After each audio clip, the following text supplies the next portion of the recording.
Nikola Tesla's greatest discovery was the counter-rotating fields of magnetism. He understood that the magnetic field doesn't just come out of the North Pole and into the South Pole in straight lines.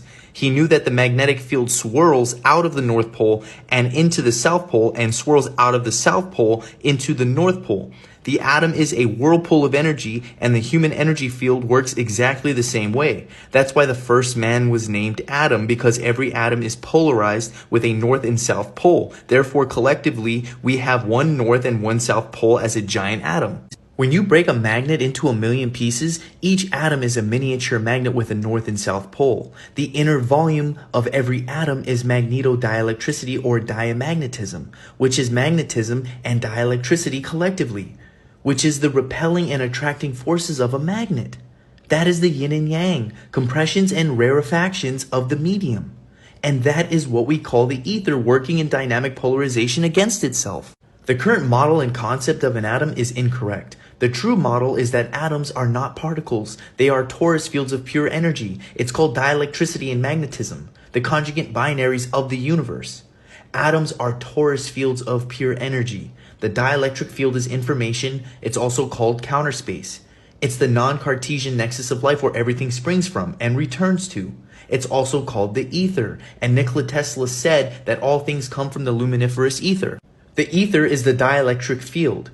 The ether in motion is the magnetic field. It's the loss of energy or inertia. Pure potential is what the ether is. It's the non-Cartesian nexus from which all life springs from and returns to. It's the non-physical source point of all creation. It's everywhere but yet nowhere. 0-point energy. The main point I'm trying to make is that Nikola Tesla understood. He understood that which is invisible is the cause, and everything visible is the effect or attribute of source. He knew that the inner volume of every atom was magnetodielectricity, or diamagnetism, and the outer volume of the atom was electricity or electromagnetism. Therefore, his tower, called Wardenclyffe Tower in Long Island, New York, it was a magnetic field amplifier, and it produced free energy for the world. It was not electricity, it was diamagnetism. He called a day at work churning the ether. When you block off any external fields, what's left in the middle is 0-point energy. The human body works the same. Works just like Tesla's tower, and it works just like the pyramids. The government in modern science wants you to think that the universe started from an explosion called the Big Bang, but the truth is there's constant imploding and exploding phenomena happening at the core of everything. It is a fractal and reflection of the infinite potential that is pure conscious, loving energy. Some call it God, some people call it life itself, others call it the ether.